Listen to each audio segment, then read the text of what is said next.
Hello YouTube family, hope you're all doing well today. I know so many of you all come to this channel expecting me to serve you some piping hot tea, but I have a confession to make. I don't even drink tea.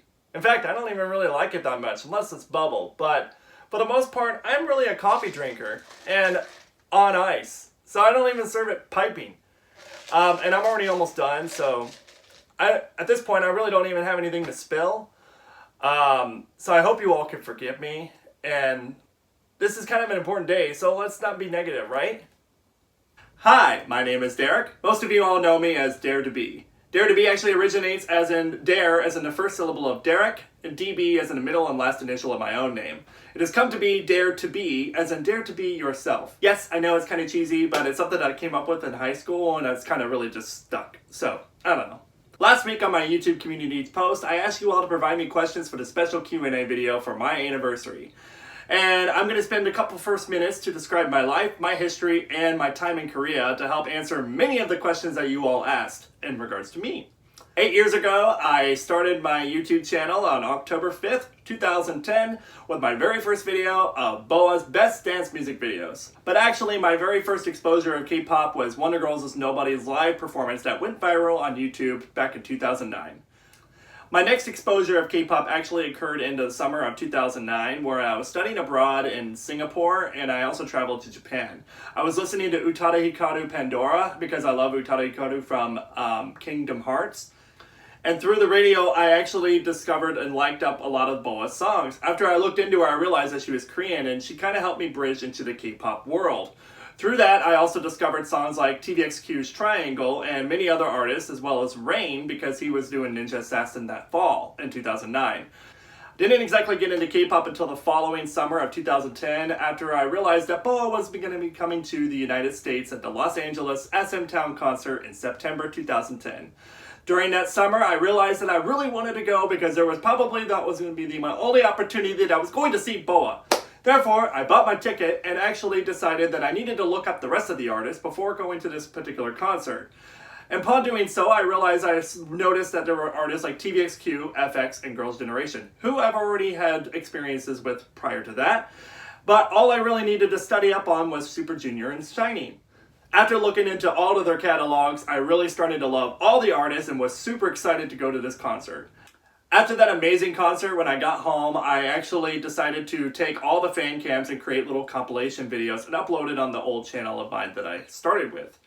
It was a nice little adrenaline rush that gave me about 500 views each. And so after about a month later, I decided that I wanted to try again on making a video, and so I made Boa's best dance music videos.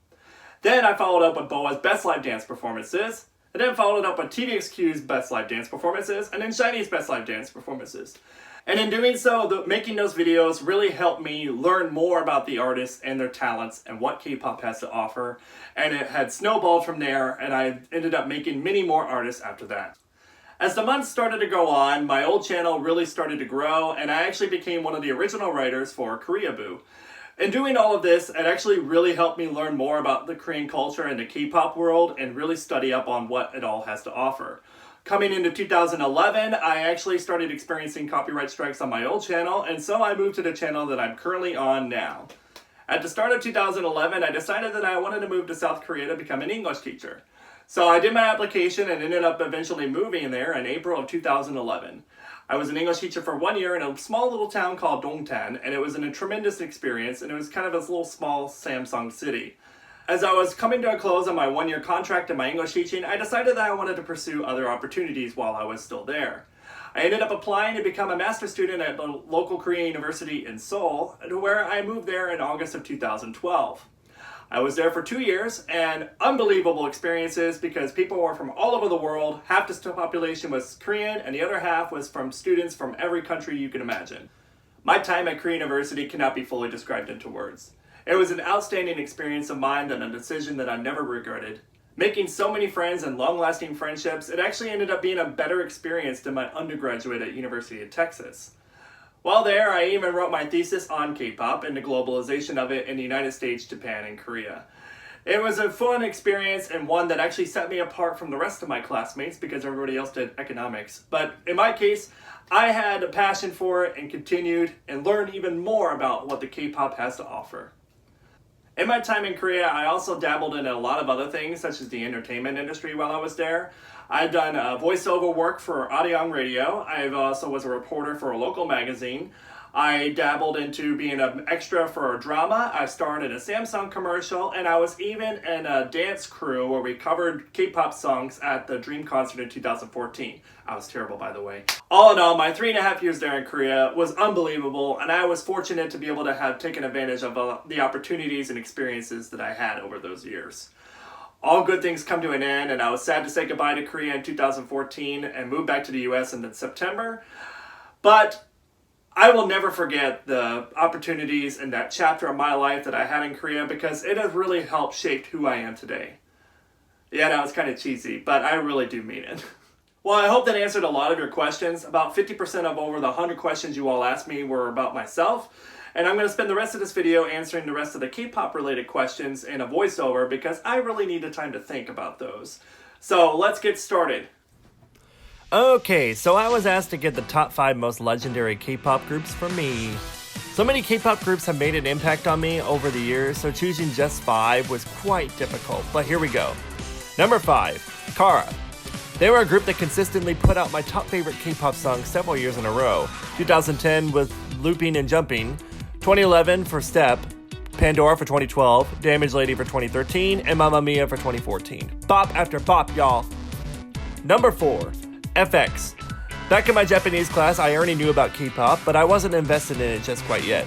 I just loved Boa, Rain, Taeyang's Wedding Dress, and TVXQ's Triangle because it had Boa in it, and the Wonder Girls' Nobody. And that was pretty much it for me at the time, since I never really fully invested in and looking into it quite yet. Then a classmate of mine showed me FX's new ABO right when it came out, and let me tell you, it was love at first sight, because 1, I heard the catchiness of it, and 2, Luna hitting the high notes. Yes! Yes! Number 3, Infinite. After already getting into K-pop in 2010, I didn't quite catch them at their debut, but definitely got into them during their Before the Dawn era. And watching this group grow throughout 2011 was solid comeback after comeback, and having their first win, I knew they were a group I was so proud to stan. I've seen them in full-length concerts twice, and they were just absolutely amazing. Number 2, TVXQ. They were the first group I ever made a video for after Boa back in 2010. They were the first group to give me my first successful video.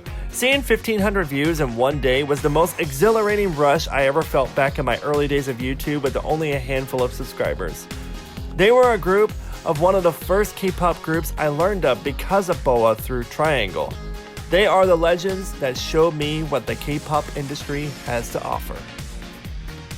Number 1, SHINee. One of the very first groups I loved. SHINee was the first group that made me go, you know, I think I'm starting to love this K-pop thing. The timing of their Lucifer comeback could not have been more perfect, as it became the second most favorite K-pop song of all time for me.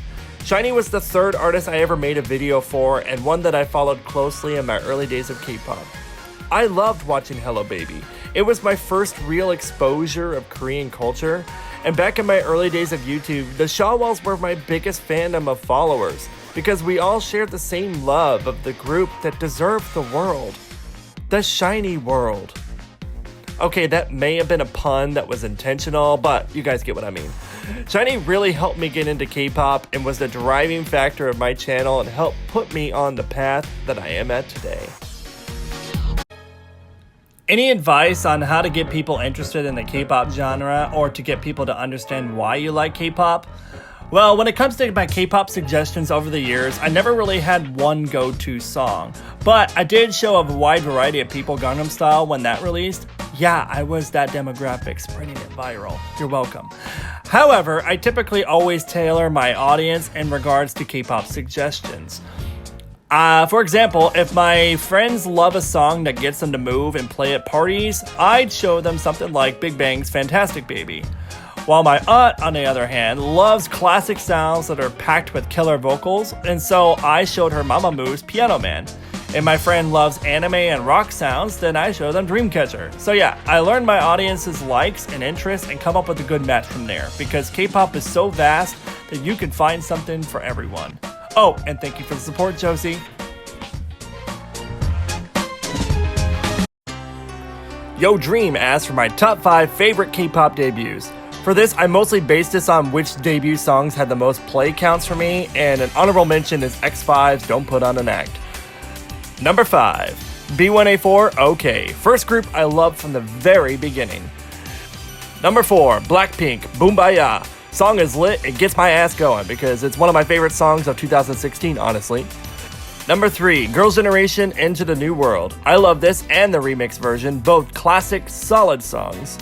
Number 2. Ace, Cactus. The beat dropped it like it's hot, y'all. Drop it like it's hot, drop it like it's hot, drop it like it's hot. And finally, the most played K-pop debut song for me is Infinite's Come Back Again, the one that started it all for them and one that currently has 306 listens for me. Opinion on YG and SM imprisoning the artist for a year or even a couple of years. Frankly, it's just bad business. And I'm not limiting this argument against SM and YG. If you really branded your company as one big happy family, it should make the fan bases loyal to the brother and sister fan bases and vice versa. Pissing off and neglecting a potentially loyal fan base sours the trust and view of the company and ultimately hinders the outlook of the company overall if they do this time and time again. Yes, you have your company moneymakers, but the artists that also diversify the look of the company and bring in a niche set of fans and even the investors makes the company more marketable to wider demographics when you really drill down into the numbers, because those niche artists also reach harder to reach markets and demographics. I was asked to provide my top 5 favorite K-pop vocalists. For this, I decided to split up the males and females, and I'm not exactly able to rank them honestly, so I'm just going to talk about 5 of my favorites from each. In no particular order, for the males, I love Super Junior's Kyuhyun. One's vocal tone that has shown a variety of colors over the years. Next, FT Island's Hongki. He's just so good, chill-inducing. EXO's Chin is another one of my favorites. The way he sings the choruses in Miracles in December and Universe just get me. And I can't have a list of favorite K-pop vocalists without mentioning Jonghyun. He is and was one of K-pop's best. Someone who had tremendous control over their voice. He touched so many and one that will forever leave a lasting impression on me for the rest of my life. And finally, last favorite male vocalist is actually going to be a group because I just can't select one. The members of DGNA are fantastic alone and harmonize so well together. Truly underrated vocalists in K-pop, and one that caught my attention back on their Noel cover of the song Propose. So freaking good. Now on to the females, in no particular order as well. I personally love Hyorin of Sistar. She has a raw power in her voice that one keeps getting better and better. Next, Ailey. Her countless English covers truly show she's one of K-pop's best. Girls' Generation's Taeyeon is another one of my favorites. When I saw her do the vocal for the climax in Genie, she became an instant fave of mine. FX's Luna is another favorite of mine. As stated before, New ABO did it. Another is Eunji of A-Pink. While I honestly don't care for A-Pink's music overall, I can truly respect the vocal prowess that Eunji possesses. She really is one of the best vocalists in K-pop and ones that moves me in her acapellas. And okay, I can't limit the girls to just 5, so I have to talk about the group Mamamoo.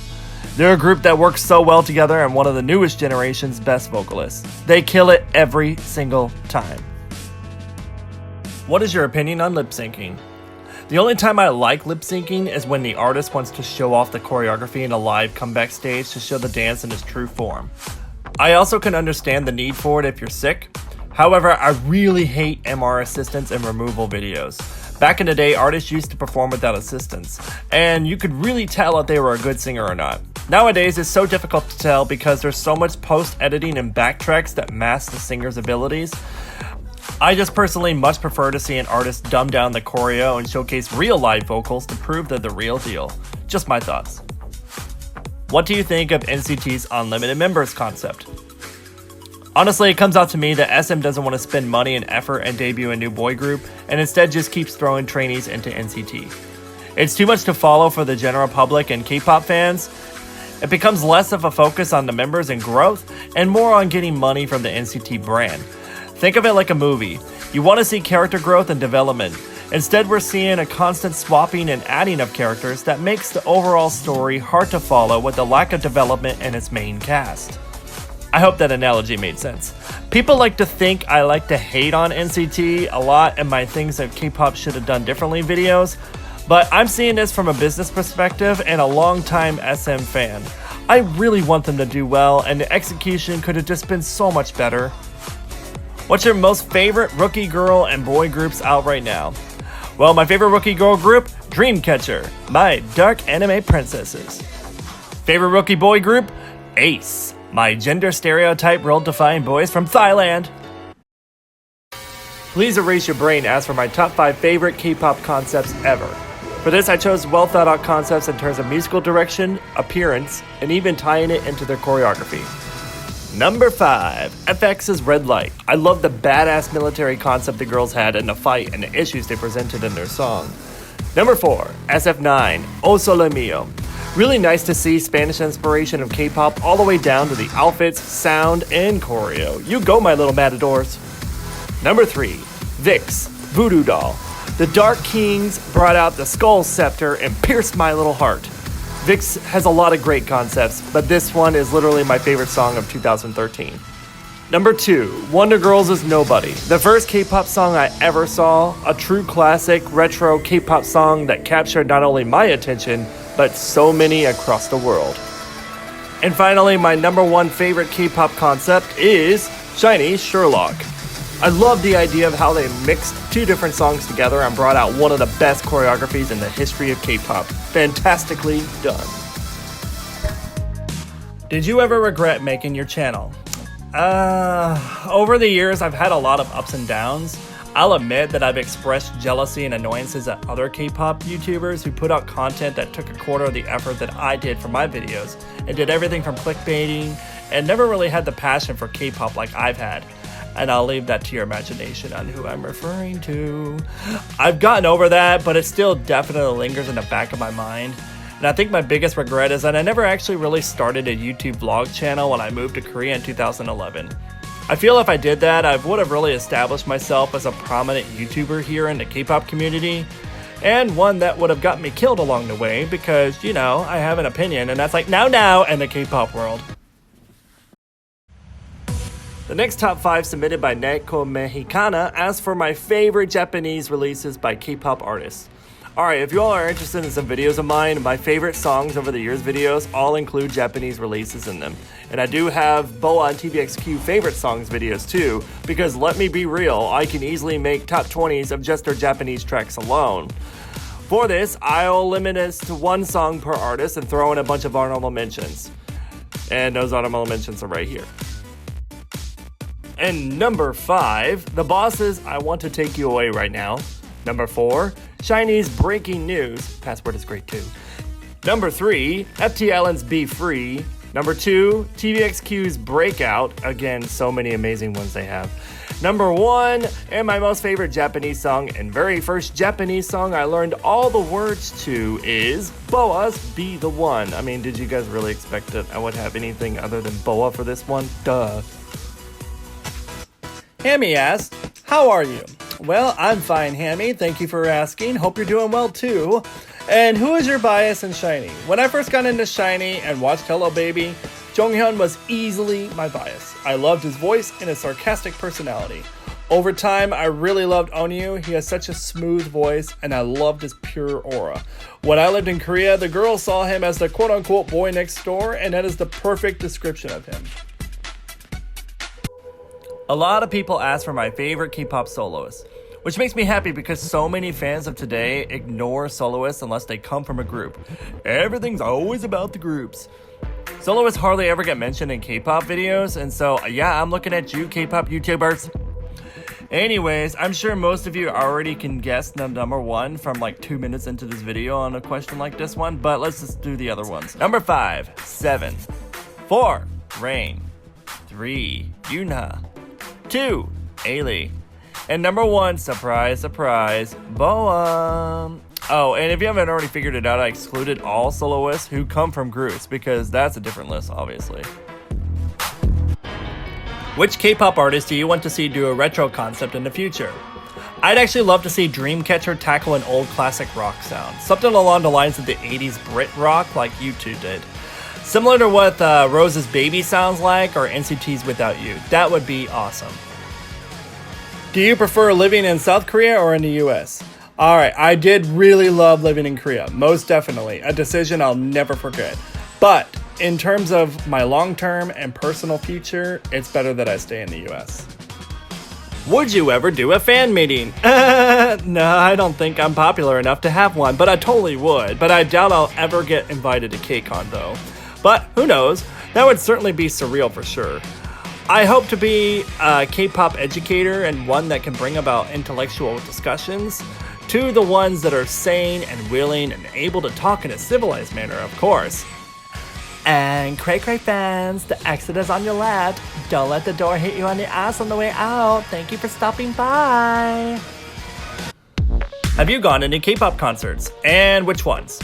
Oh boy. My very first K-pop concert was SM Town in 2010 in Los Angeles. And when I lived in Korea from 2011 to 2014, I've been to quite a few concerts and music shows. My very first experience was seeing Block B in their debut days at Lotte World and supporting B1A4 during their debut days at Inkigayo the next day. I've been to Music Core and Inkigayo a handful of times each over the years.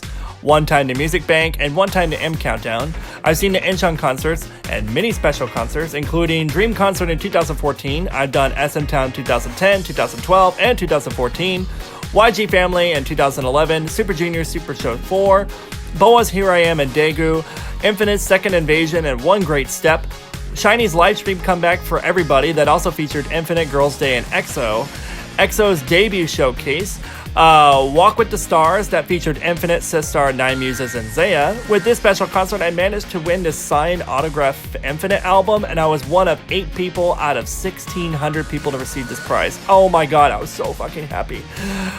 Anyway, Lotte Family concert in 2014, Infinity Challenge concert in 2013. I was like a fucking K-pop groupie. I attended so much free shit, let me tell you. But basically, I was so fortunate enough to manage to see pretty much every K-pop artist that I really wanted to see, except for JYJ and DJNA. And obviously that once they debuted after 2014. Anyway, they were the only 2 groups that I never got to see live and still haven't seen live. And I hope to get a chance to see them one day. But yeah, I was like really fucking busy in Korea, as you can tell. I want to thank you all for this opportunity and being able to answer as many questions as I could for this special video. Thank you all so much for the last 8 years. It's been a ride, and I hope that we can see new highs for this channel and going into the rest of this year and into 2019. If you're new and joined me this year, thank you so much for stopping by and hope we can do this together. Here's to many more.